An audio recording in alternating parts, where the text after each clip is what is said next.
Hello everyone, this is Fantasy-esque and welcome back to Lakeburg Legacies. When we left off in the previous episode, we had some secret affairs and impressive enemies. So we are all at this point aware of what's been going on, the dalliance between one of our hunters and our mason. Behind their spouses' backs, they have been meeting, sometimes by the chickens, sometimes by this fishing spot over here, and falling more and more in love. So that is Brynja and Slavomir. Their relationship at this point, like they've got a fully fledged, they've had their first kiss, they have a fully fledged affair going on at this point, right? And meanwhile, Brynja has recently had a little baby girl named Eloise with his wife, and his wonderful perfect family has no idea what he's been doing. I feel like since the beginning he's been living a double life, and honestly I personally feel like he has led Slavomir astray, because Slavomir was all over his wife and everything was fine in his family until Brynja came into town. So I don't like Brynja for that reason. That was one thing. And then Slavomir and Loop have actually become enemies. They were competing with each other, I think at the fishing spot as well. Slavomir got really impressed by Loop's hunting skills, and then he started competing with him, and now they are like absolute enemies, absolutely hate each other, and despise the fact that they are forced to work with one another in the hunter's cabin. And then we had Hubert actually come in. Hubert, who is our newest farmer, so the farm has grown a little bit more. And then was Hubert, I think Hubert was the first one to come in. We recruited him actually. And then he married this beautiful, beautiful lady by the name of Elfrida Morrow. And she, at the time of moving in, established a house, her own family. So now, Hubert has a roof over his head along with the lovely Elfrida. But in terms of her career potentials, she had very different aspirations coming into Lakeburg, and Lakeburg didn't have any of the big city facilities that she kind of wanted. So I thought she might just kind of stay unemployed and be at home and have, Hubert be the one who's going out to work at the farm while she, continues being a little dainty lady living in the shade of her house and the protection of her four walls. Maybe going into town to buy some baked bread, and that's about it. But I checked in on her, and actually, guys, I think things have shifted around just a little bit. So if we go to Elfrida right now, Elfrida, she now wants to be a farmer. Like, this has changed. This was completely different when we brought her in. I am fairly confident that she had other aspirations. Farmer wasn't one of them. But hey, I think after moving in, her husband's been going out to the farm, and she's kind of realized that she doesn't really want to stay indoor, and farm work kind of seems a little bit fun. She's nimble, so she thinks that I'm pretty sure I can, do a lot of that. I'm pretty sure I can deal with all of the tools and whatever's needed to harvest all those crops and plant those crops. So she's challenging herself just a little bit, and she actually wants to go work on the farm, which is wonderful. So yet another farming couple, interestingly enough. I mean, Colette and Eberolf are exes now, but still. And we can actually open up another slot. We have enough materials for that. So she is going to be our fourth farmer. So hopefully, she has a good time working with Hubert, and the ambience has become really good, which is kind of nice. I feel like Hubert might be less awkward at work now between Colette and Eberolf because his wife Elfrida is here. So those two are going very, very well. I'm happy to see that she is now, a good participating part of society. So let's go ahead and see what everyone gets up to. We also had, I think, Valerius age up, and Valerius became apprenticed to, to Bjorn, a homeless seamster? Yes, seamster, at the sewing workshop. That's right, at the sewing workshop. So we do have, we have Pepin, we have an apprentice miner. Okay, so we have an apprentice at the mines, and we have an apprentice at the sewing workshop right now. Okay. Well, let's get time going and see what ends up happening between these guys. So what's going on? Evrad and Drusilla. Everett and Drusilla, the Knapp family, so the newest lumberjack and the seamster, they're infatuated with each other. I'm a little bit worried about their particular relationship. I don't know how great it is right now. And it seems as though... Wait, Marie is charmed by Raymonda? Wait, Marie and Raymonda are the two bakers. They don't get along well with each other. But are things changing? Hold on, we need to check up on the Knapp family first off. I want to see what's going on with them. Let's see, the Knapp family. Where is the Knapp family, actually? Oh, they're all the way here. Okay, things are going okay between the two of them, I think. So let's have a look. Drusilla and Everett, they got married. And then, oh, Drusilla hates how Everett's family constantly visits at every opportunity. Okay, so she seems like more of a private person, I suppose. Everett's family from out of town comes to visit them all the time, especially in their newer days of getting married, I assume, and she didn't like that because she's trying to build a connection with Everett, but then his family's always there. Yikes. And then let's see, Everett ends all Drusilla's sentences. That's so adorable. Everett and Drusilla have been dancing together late into the night. Everett brought Drusilla's favorite cheese at the market. Drusilla is wearing clothes that make her look good, so it seems as though Everett is putting a lot of effort into his relationship with Drusilla. And then once again, Drusilla claimed to have an important meeting to avoid cleaning up at the house. So she's a bit of an escapist. She doesn't like his family visiting. She doesn't like doing chores around the house. And then Drusilla stopped going out without Everett and vice versa. Okay, so their relationship is like excellent. It definitely seems though that Everett is maybe the more emotional type and he's the one who's always trying to keep Drusilla engaged and, you know, keep her happy basically. I mean, happy wife, happy life, especially in this kingdom. That is the, you know, huge part of whether or not you're going to be okay. And then Marie. What's been going on with Marie and Raymonda? She's charmed. Yes, we know that. She's charmed by Raymonda, even though she and Raymonda do not get along well with each other.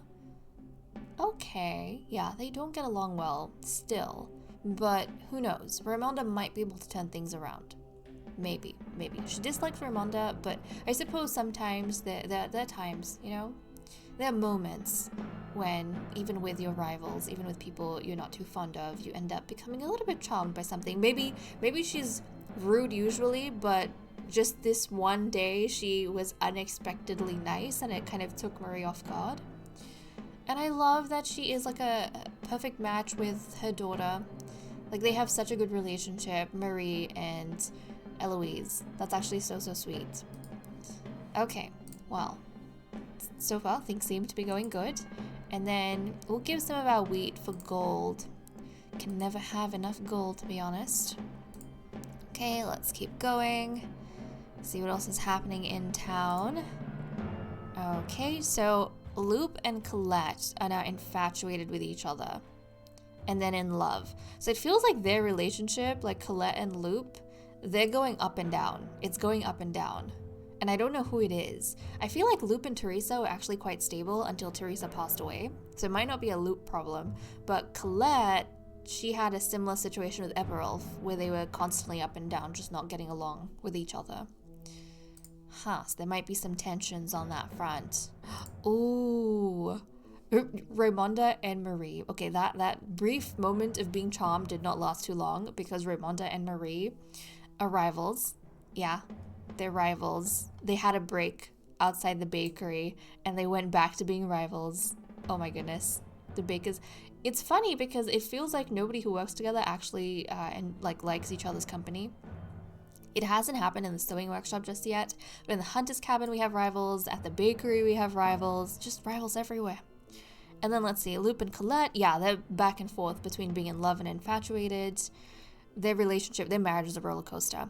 Theodoric and Anne Frost. So Almina and one of our newer hunters, I think, their relationship is also kind of going up and down a little bit. Yikes. Okay, hold on. So Drusilla and Everett, Anne and Theodoric. Have we checked in on them? I'm not entirely sure. I feel like we might have. We might have checked up on them. They have average. affinity right now. Okay, okay. Let's keep going. Let's keep going. Oh no, Eberulf and Raymonda have a loveless marriage now. Oh my goodness. So they're not too happy with each other. I'm kind of worried about what's going to happen to Pepin. Actually, I don't think I have to be worried. No, no, no. I don't think I have to be worried because even if, like, should something happen to Eberulf and Raymonda, I think Raymonda is going to keep Pepin with herself. So his life is now secure. As long as you have a mother, you can overcome anything, to be honest. You can overcome anything. The only time to stress is if, you know, your mother dies. But yeah, they have a loveless marriage, and Anne has a loveless marriage with Theodoric. You know what, though? They're, like, so far away from each other. Because Anne spends all her days down in the mine over here with her apprentice Pepin, whereas Theodoric is all the way in the hunter's cabin, so they probably don't have a lot of time to interact. And they just don't get along with each other that much. I mean, they're the same age, practically. But okay, we are going to do some bartering, some more gold for some clothes. We can afford that.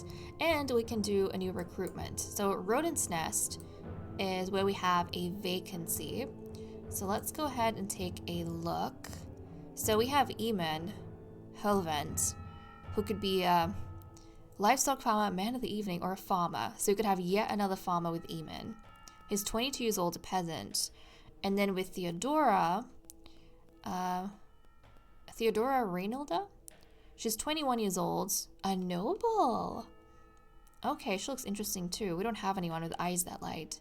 She could be a lady of the evening, a mason or lumberjack. Now with Eamon, I mean, he wants to be another farmer. We cannot do another farming slot right now. But with a mason, we could actually do another mason slot.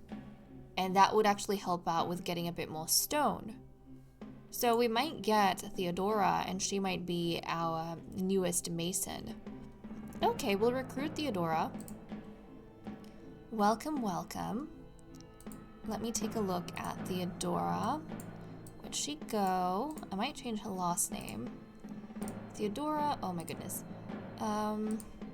Ashdown? We can do that, Theodora Ashdown. Okay, she's gonna establish the Ashdown family. Let's take a closer look at her. She is a coward, mean, and a glutton. Okay, so she doesn't have the best of personalities, but hey. She likes cuddles, fashion, the art of war, and she dislikes silver and gold, painting, and poetry. Okay, fair enough, fair enough. She's a noble, so it makes sense she likes fashion. She likes the finer things in life. She likes comfort, but she also knows how to defend herself. And that tells me she's a very educated person. But she doesn't like, you know, things that are too wishy-washy. I feel like she considers maybe things like poetry and painting wishy-washy, and she's not too greedy for money, maybe because she's lived a life of abundance. So, okay, Theodora, let's go ahead and establish your own house. We do have enough wood to build a new house, so we'll go ahead, we'll set up Theodora. So this is the Ashdown family, and we are going to find her a husband. So let's see if she has any luck on this front. Okay, and she has an average match with this guy, who's 18 years old, a few years younger than her. He's depressive, boring, but he's energetic, a blacksmith taste, and god. Unfortunately, we don't have anything that suits, like, his aspirations, so he is going to be unemployed if he does come in. But okay, he likes treats, feasting, and divination, so definitely the finer things in life, and he believes in fate. He doesn't like gossip, dancing, or reading. Not really an intellectual, and it doesn't seem as though he is too fond of anything with a rhythm, too much talking behind people's backs. Okay. So let's, actually, before we go out on a date, before we do that, I do want to get her set up in the, was it the Mason's workshop? I think it was. Yes, I want to set her up at the Mason's workshop. So there we go. Now she is in her element. Excellent. And let's go ahead and get Douglas Okay, we're gonna go on a date. Let's see how this works. She is a bit mean, so she might kind of chase him off. And he is of the artisan class. So we'll go out on a date with him. We're starting off at the Hill by Moonlight. We could denigrate Lakeburg's baker and his cloying treats, or worry that books may corrupt the young. We're gonna worry about the books. As it is, the young spend too much time at school. They should spend less time reading and more time working. Okay, Douglas. And then we're gonna go at the inn. We could say gossips are a plague on any civilized society, or I seek a dancing partner for Lakeburg's next ball. I mean, she's a noble. She's gonna seek a dancing partner. Really? Douglas and his 2 left feet blatantly prefers avoiding this invitation. And then a boat ride at the lake. Say, what if we abolish the death penalty? Or we could ask Douglas for his opinion on divinatory pseudosciences. I think we'll go for the divination. Douglas's fortune teller has recently warned him to watch for down-to-earth people. And it's a match. Okay. He is gonna be moving in.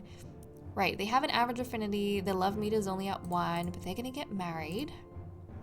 Okay. And right now, Douglas, I mean, he doesn't have a potential for anything, but hopefully he kind of ends up like Elfrida, where he reconsiders what he wants to do pretty soon. So let's go ahead. Actually, we don't have to worry about the home. They, like, he would have moved in with her as soon as he came into Lakeburg, so that's fine. But they now have a loveless marriage. Douglas Obereve and Theodora Ashdown. Oh, we have like 3 loveless marriages right now in the kingdom. 3 loveless marriages. Oh no, that's not too good. That's not too good. But okay, let's continue onward. So what's been happening? Marie and Hubert. Insignificant. Wait, Marie and Hubert? Wait, so Marie met Hubert the farmer, one of the newer farmers, and they don't get along well. Okay, this relationship might end up going in a negative direction. So she's not too impressed by him, and he's not too impressed by her. Okay, meanwhile, Loop and his wife Colette are back in love. They have such a turbulent relationship. Like, I would be so stressed in this environment. So stressed. At least Valerius doesn't have to worry about any of that. Chris is 5 years old. He's going to be old enough to do an apprenticeship pretty soon. Okay. Let's see. Douglas and Theodora, the new match, they're currently infatuated with each other. So they went from being in a loveless marriage to kind of infatuated. I guess they're getting to know each other more. And then Loop and Colette, look, are back to being infatuated. Yeah, not good. Their relationship is just not good. But let's see if we can check up on our... Have we checked up on the Morrow family? I don't know. I feel like Nap we have. These guys we have.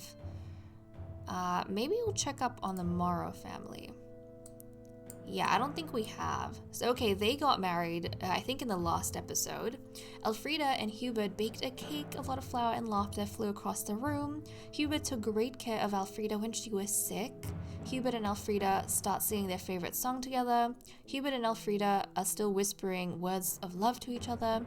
Hubert paid Elfrida a nice compliment. Elfrida loves the poems Hubert wrote for her. Hubert got Elfrida out of a bad situation. Now, isn't that gallant? Look at that. So their relationship is like so good.